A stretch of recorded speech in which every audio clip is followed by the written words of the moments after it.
தமிழ் பொது வேட்பாளருக்கான ஆதரவு பெறுகின்றதா? 47 சிவில் தரப்பினர் தமிழ் மக்களுடன் எந்த விதமான கலந்துரையாடலும் மேற்கொள்ளப்படாது தமிழ் பொது வேட்பாளர் என்ற முடிவுக்கு வந்தார்கள். தற்பொழுது அதனை கட்சிகளும் ஏற்றுக்கொள்ளுகின்றது. ஆகவே தமிழ் பொது வேட்பாளரின் பின்னால் தமிழ் மக்களும் இருக்கின்றார்கள் என்ற நிலைமைக்கு செல்ல முடியுமா? தமிழ் பொது வேட்பாளரால் என்ன நன்மை? தமிழ் பொது வேட்பாளர் தொடர்பில் விமர்சனங்கள், கேள்விகள் உண்டு. அது தொடர்பான பதில்களை வழங்குவது யார்? தொடர்ச்சியாக ஜனநாயகம் மாற்று கருத்துக்கு எதிராக அழுத்தத்தை பிரயோகிக்க போகின்றோம். இது தொடர்பில் தான் இன்றைய பார்வைகள் விரிகின்றது.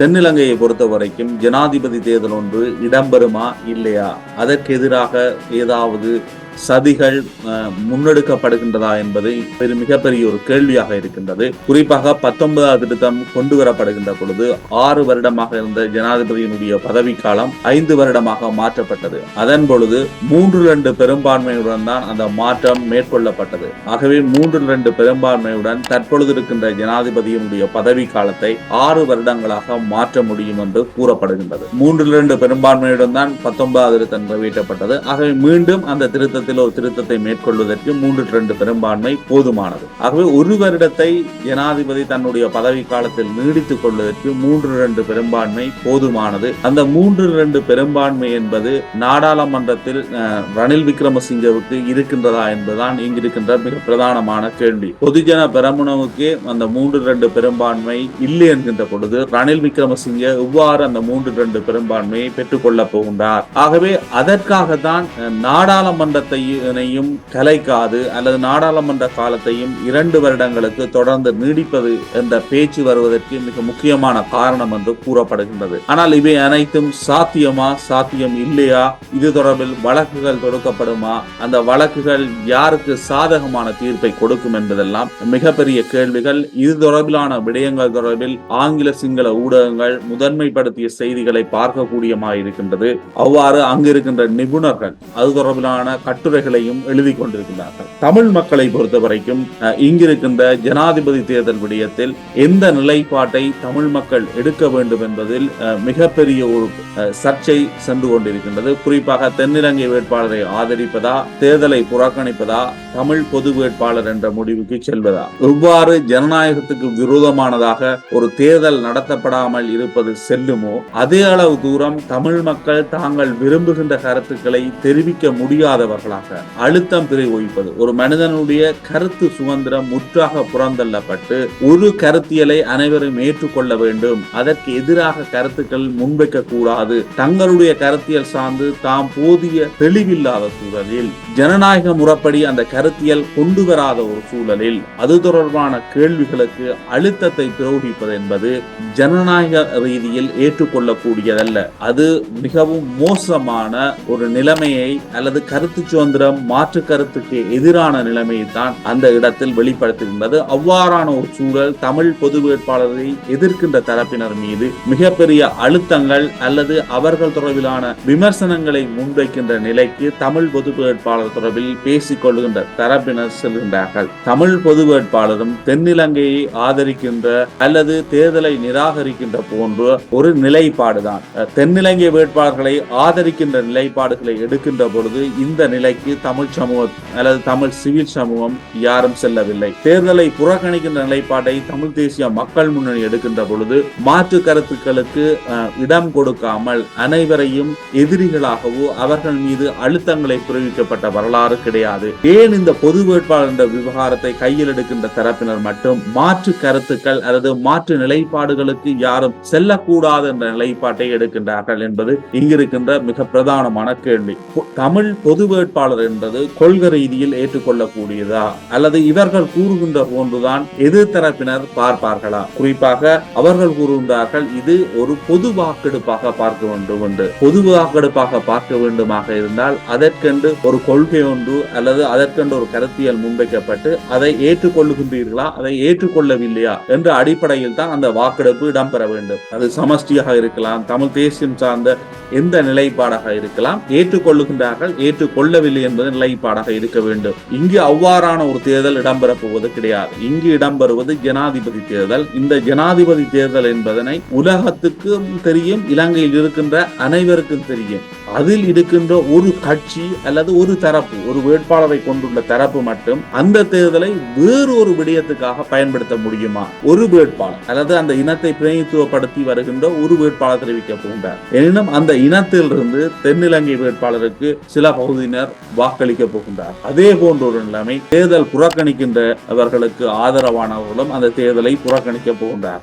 ஆகவே 3 பிரதான தெரிவுகள் என்பது இருக்கத்தான் போகின்றது. தமிழ் தேசியம் சார்ந்த கட்சிகள் ஒரு நிலைப்பாட்டை எடுத்தால் கூட தற்பொழுதைய நிலைமை, குறிப்பாக தற்பொழுது டெலோவும் புலட்டும் ஆதரவை வழங்கி இருக்கின்றது இந்த பொது வேட்பாளர் தீர்மானத்திற்கு. இதற்கு முன்னர் புலட் அமைப்பு தெரிவித்திருந்தது தமிழரசு கட்சியினுடைய நிலைப்பாட்டை வைத்துத்தான் தங்களுடைய நிலைப்பாடு அமையும். டெலோவும் அவ்வாறான ஒரு கருத்தை முன்வைத்திருந்தது ஒற்றுமை என்ற அடிப்படையில். எனினும் தற்பொழுது பொது வேட்பாளருக்கு ஆதரவு என்ற நிலைப்பாட்டை எடுத்திருக்கின்றது. கோவிந்தன் கருணாகரன் மட்டக்களப்பு மாவட்டத்தைச் சேர்ந்த நாடாளுமன்ற உறுப்பினர், அவர் நேரடியாக சொல்லுகின்றார் கிழக்கு மாகாணத்துக்கு தான் பொது வேட்பாளர் என்றவர் வர வேண்டும் அது என்ற ஒரு கோரிக்கையை முன்வைக்கின்றாரா அல்லது ஒரு பிரதேசவாதமாக அந்த கருத்தை முன்வைக்கின்றாரா என்பது பார்க்க வேண்டும். ஏனெனில் அவர் அப்படியான ஒரு நிலைப்பாட்டை எடுக்கின்ற பொழுது மற்ற தரப்பினர் எவ்வாறான நிலைப்பாட்டை எடுப்பார்கள் என்பது இன்னும் ஒரு கேள்வி. அதை கடந்து டெலோவை சேர்ந்த இன்னும் ஒரு நாடாளுமன்ற உறுப்பினர் வன்னி மாவட்டத்தை பிரதிநிதித்துவப்படுத்திய வினோ நோகலிங்கம் கூறுகின்றார், இந்த விடயம் நடைமுறைக்கு சாத்தியமற்றது, இது பொது வேட்பாளர் தெரிவின் பொழுது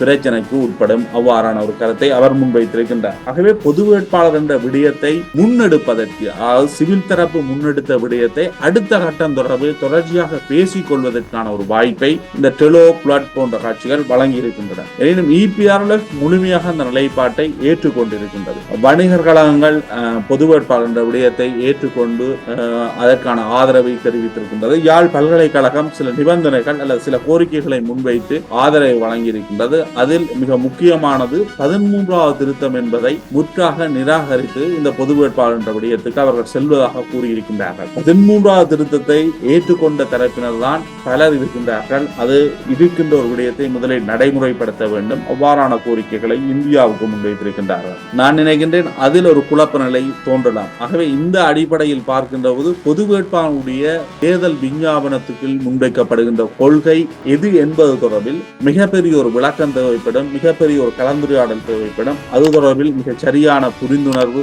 ஏற்பட வேண்டும். அந்த இடத்தில் கட்சிகளுக்கு இடையில் நிலைப்பாடுகள் மாறுபடலாம். பொது வேட்பாளர் தெரிவின் பொழுதும் அந்த நிலைப்பாடுகள் மாறலாம். யார் பொது வேட்பாளர், இந்த பிரதேசத்தில் இருக்க வேண்டிய போன்ற விடயங்களிலும் அது வேறுபடுவதற்கு காரணம் இருக்கு. இது அனைத்தும் கடந்து பொது வேட்பாளருடன் நிறுத்தப்பட்டால் அவர் தமிழ் மக்களின் மிகப்பெரிய வாக்கை பெற்றுக் கொள்வார்களா என்பதுதான் இங்கிருக்கின்ற மிக பிரதானமான கேள்வி. அவ்வாறு பெற்றுக்கொண்டால் உடனடியாக இடம்பெறக்கூடிய மாற்றம் என்ன? இந்தியா தமிழ் தேசிய கட்சிகள் அனைத்தையும் ஒன்றாக கூப்பிட்டு முன்வைத்து இந்திய வெளிவார அமைச்சராக இருந்த ஜெய்சங்கர் அவர்கள் மிக தெளிவாக கூறியிருக்கின்றார், இந்தியாவினுடைய நிலைப்பாடு என்பது 13வது திருத்தம், அதற்கு மேல் செல்வதென்றால் அது உங்களுடைய முயற்சி. ஆகவே 13ஆம் திருத்தத்திற்கு மேலான ஒரு விடயத்திற்கு நீங்கள் மக்கள் ஆணையை பெற்றோம் அல்லது மக்களின் அதிக வாக்குகளை பெற்றோம், ஏதோ நீங்கள் கூறுவது போன்ற ஒரு நிலைப்பாட்டை மேற்கொண்டாலும் இந்தியா அதனை ஏற்றுக்கொள்ளப் போவது கிடையாது. இந்தியா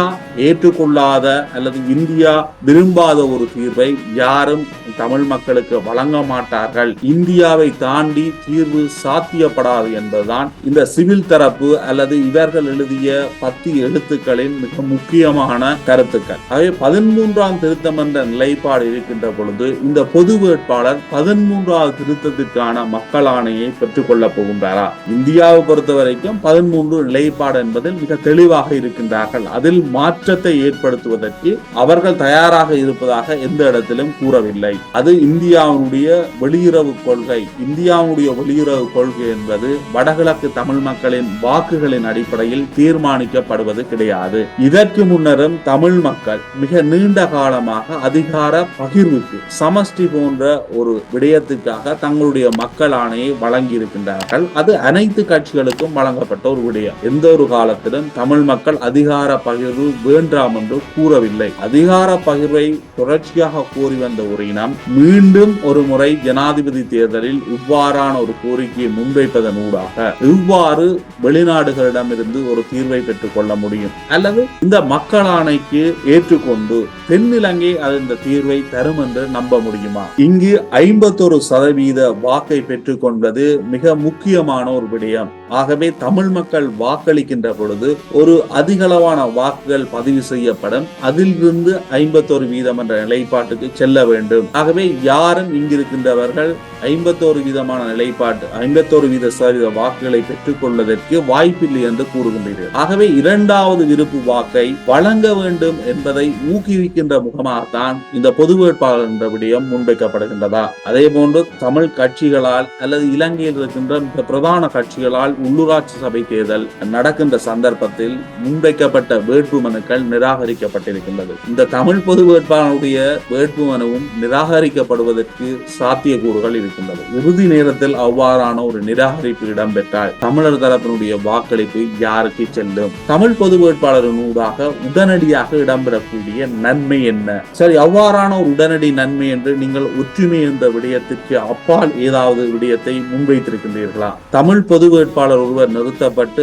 அனைவரும் ஒருவருக்கு வாக்களித்திருக்கின்றார்கள் என்ற உங்கள் கருதுகோளின் அடிப்படையில் முன்னெடுக்கப்பட்டால் அடுத்து வருகின்ற நாடாளுமன்ற தேர்தல், அதே போன்று மாகாண சபை தேர்தல், உள்ளூராட்சி சபை தேர்தலில் ஒரு கட்சியாகத்தான் உங்களுடைய அடுத்த வாக்களிப்புகள் இருக்க போகின்றதா, அல்லது பிரிந்து பிரிந்து தேர்தலை சந்திப்பீர்களா?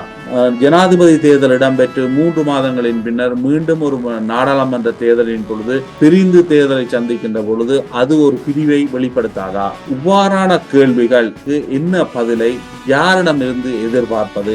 ஏன் இந்த விடயத்தை முன்னெடுப்பவர்கள் பொது கலந்துரையாடல்களில் ஈடுபடுவது கிடையாது? அவர்கள் வேறு தரப்பினர் மேற்கொள்ளுகின்ற பகிரங்க கலந்துரையாடல்களில் நீங்கள் கலந்து கொள்ளலாம், கலந்து கொள்ளாமல் விடலாம். நீங்க கலந்து கொள்வதாக கூறிவிட்டு கலந்து கொள்ளவில்லை, உங்கள் மீதும் அதற்கு ஒரு அழுத்தம் ஒன்று இருக்கின்றது. அந்த கலந்துரையாடலில் நீங்கள் விரும்பினாலும் கலந்து கொள்ளக்கூடாது என்று அவ்வாறான கருத்துக்கள் சிலர் முன்வைத்திருக்கின்றார்கள்.